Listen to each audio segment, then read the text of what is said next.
नमस्कार दोस्तों, the Roseau news पर आपका एक बार फिर से स्वागत है। आज बात एक ऐसे बयान की जिसने सियासत से लेकर समाज तक हलचल मचा दी है। धर्मगुरु जगत गुरु राम भद्राचार्य ने यूजीसी के नए नियमों को लेकर केंद्र सरकार को खुली चेतावनी दे डाली है। उनका कहना है, अगर देश को गृह युद्ध से बचाना है तो यह कानून वापस लेना ही होगा। जी हाँ, इतना बड़ा शब्द गृह युद्ध, और वह भी एक प्रमुख धर्माचार्य की ओर से। आखिर ऐसा क्या है इन नियमों में जिस पर इतना तीखा विरोध हो रहा है? आइए समझते हैं इस पूरे मामले को विस्तार से। बस वीडियो को पूरा जरूर देखिएगा।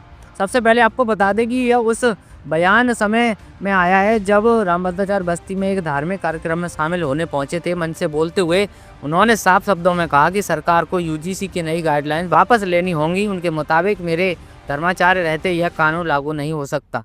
उन्होंने सवाल उठाया, यूजीसी गाइडलाइंस की जरूरत ही क्या थी? क्या समाज में नया विभाजन पैदा किया जा रहा है?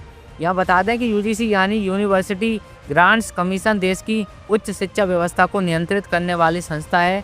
हाल ही में जारी की गई नई गाइडलाइन को लेकर अलग अलग वर्गों में तीखी बहस छिड़ी गई है।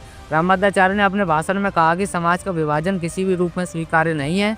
उन्होंने यह भी कहा कि ब्राह्मण कभी जातिवादी नहीं रहा, लेकिन आज कुछ लोग अपने आचरण से समाज को गलत दिशा में ले जा रहे हैं। उन्होंने यहाँ तक कहा कि उनके अनेक ब्राह्मण मांस, मछली और शराब का सेवन करने लगे हैं, जो परंपरागत मूल्यों के खिलाफ है। ऐसे लोगों को आत्मचिंतन करना चाहिए। अपने भाषण में उन्होंने गुरु वशिष्ठ और महाभारत के प्रसंगों का भी उल्लेख किया। उन्होंने कहा कि गुरु वशिष्ठ ने भी सभी वर्गों को शिक्षा दी थी और छुआछूत का विरोध किया था। अगर द्रोणाचार्य ने कर्ण को शिक्षा देने से मना नहीं किया होता तो महाभारत जैसा युद्ध शायद नहीं होता। उनका संदेश साफ था, समाज में भेदभाव नहीं होना चाहिए, लेकिन कानून के नाम पर नया टकराव भी नहीं खड़ा किया जाना चाहिए। आपको बता दें, अब बात करते हैं उस कानूनी स्थिति की जो इस पूरे मामले को और पेचीदा बना रही है। इस विवाद पर फिलहाल सुप्रीम कोर्ट ऑफ इंडिया ने रोक लगा दी है, यानी मामला अभी न्यायिक समीक्षा के अधीन है। दूसरी तरफ जहां सवर्ण समाज के कुछ वर्ग इन नियमों का विरोध कर रहे हैं, वहीं ओबीसी, एससी, एसटी समुदाय के कई संगठन इन गाइडलाइन का समर्थन कर रहे हैं। उनका कहना है कि इससे सामाजिक प्रतिनिधित्व और संतुलन मजबूत होगा, यानी एक ही कानून पर समाज दो हिस्सों में बंटता नजर आ रहा है। एक पक्ष से न्याय और समानता की दिशा में कदम बता रहा है, तो दूसरा पक्ष से परंपराओं और व्यवस्था के खिलाफ मान रहा है। राजनीतिक दृष्टि से भी यह मुद्दा बेहद संवेदनशील है दोस्तों। शिक्षा से जुड़ा कोई भी फैसला सीधे युवाओं, विश्वविद्यालयों और सामाजिक ढांचों को प्रभावित करता है। ऐसे में धर्मगुरु का इस तरह सख्त बयान राजनीतिक गलियारों में चर्चा का विषय बन गया है। हालांकि सरकार की ओर से अभी तक इस बयान पर कोई औपचारिक प्रतिक्रिया तो नहीं आई है, लेकिन इतना जरूर है कि आने वाले दिनों में यह मुद्दा और तूल पकड़ सकता है।